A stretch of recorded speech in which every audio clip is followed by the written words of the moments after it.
What is up, RC enthusiasts? Check it out today. I have the LDRC 1899 Pro. This one right here is the most advanced brushless, most expensive LDRC you can run. Let's check it out.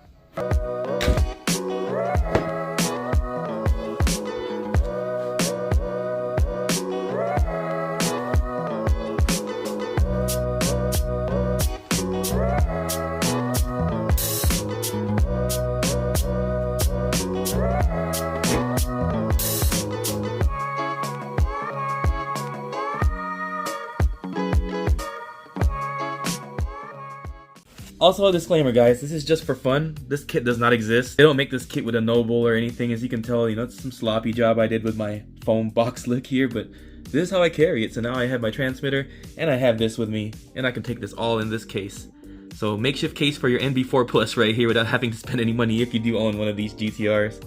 And it's safe in there too, it's a pretty good case. I'm running these 1000 mAh 2S batteries from Amazon. There's a usually 2-pack for a pretty good price on these.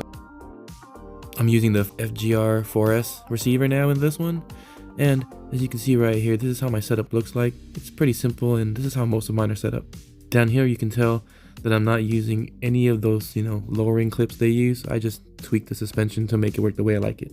Be careful with your drive shaft angles because that's kind of steep right there, and it's gonna wear it out a lot faster. I already had to rotate my ball cup, so I had to move this one and this one opposite sides and move the drive shaft so that way I get a little bit more life out of them before they completely wear out. That's very worn out.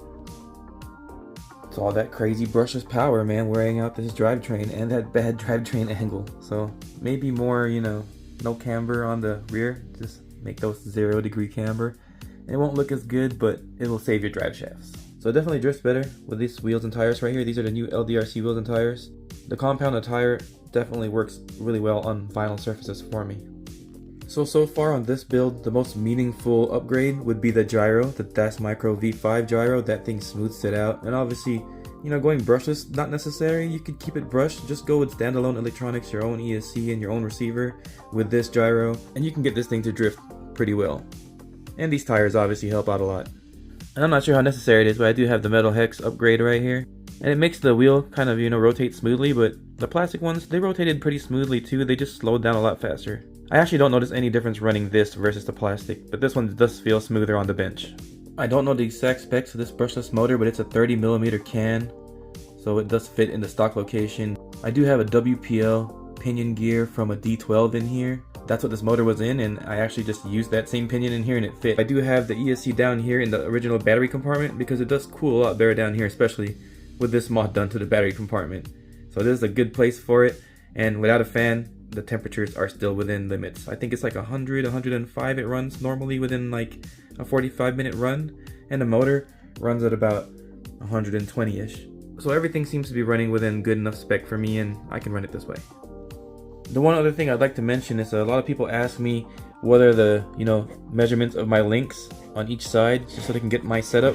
The reason I don't give it is because every single one of my cars, I have 8 of these I think now, and every single one of them, if I even tried to measure the links and did them up the same on my other one and put it on the body, it just does not line up right. For some reason these chassis aren't straight or whatever, they're kind of crocked a little bit, so you kind of have to tune them for each chassis and each body. Once you put the body on it, then you can see which toe needs to be adjusted and everything, and unfortunately that's how this is gonna have to go with these kind of budget stuff. It's not gonna be perfect, so sorry for not giving you guys any link lengths because it's not gonna set your stuff up. Also guys, still running stock servo on here, plenty fast for this setup. I have no issues with it whatsoever, and it works pretty good. I mean, you can go more all out, censored brushless motor, upgraded servo, more expensive gyro, and try to get this thing to be even more insane. You can also get high angle kit stuff for it to make, get more angle out of it. And also right here, I don't know if you can tell, I took the stoppers out. Try to circle it right there in the video, trying to turn the wheel so you can see where the stopper used to be. So now I can go past that arm and turn a lot more. Because with a different radio system in here, you do get a lot more turning with a stock servo. And the only thing that sucks is you can't get it to bind up like that. You see my hand's not on the transmitter anymore and it's binded up. But that's because the body's not on there. If the body's sitting on there and the ride height is right here, it doesn't do that. That's only when the body's off and the ride height's too extremely high for it.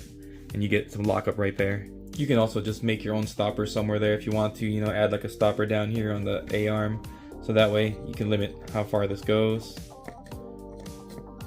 It's up to you what you want to do, but for me, it works.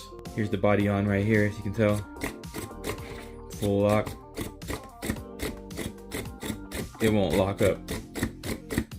As soon as I lift this body off the ground though,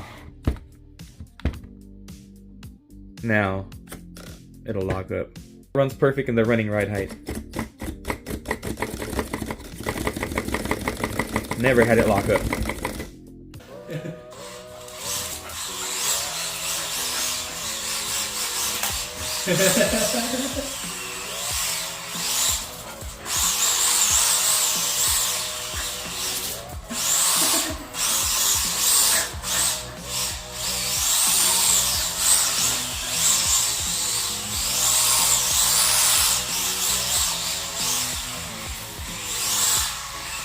Yeah, it's so much like slower on this floor because it's so slippery. So you're like fighting for traction. But it still drifts pretty nice, right? Getting sideways. That's the extra special dust. Right. We got the little mascot in the back.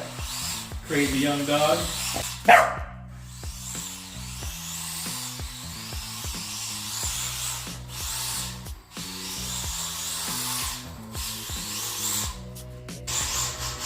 You guys are watching a first time drifter drift right now.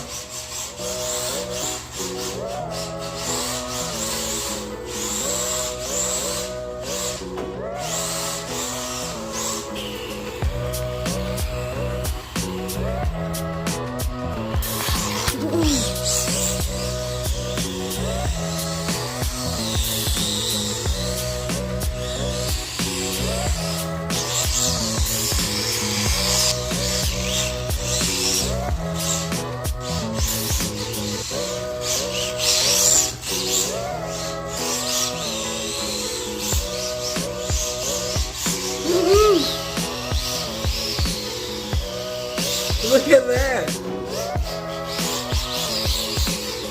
Literally within like a couple of minutes went from not drifting to drifting.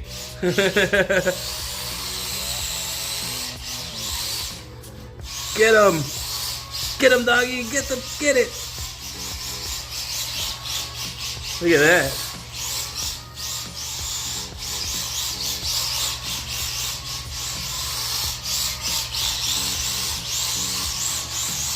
Oh, that's nasty, bro.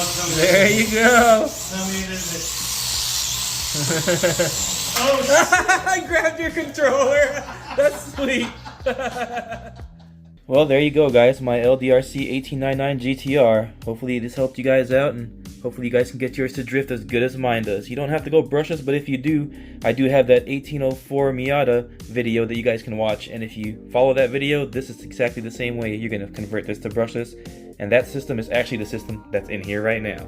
So hopefully it works out for you guys and you guys enjoyed this video. If you have any questions, go ahead and ask them below. I try my best to answer them if I can.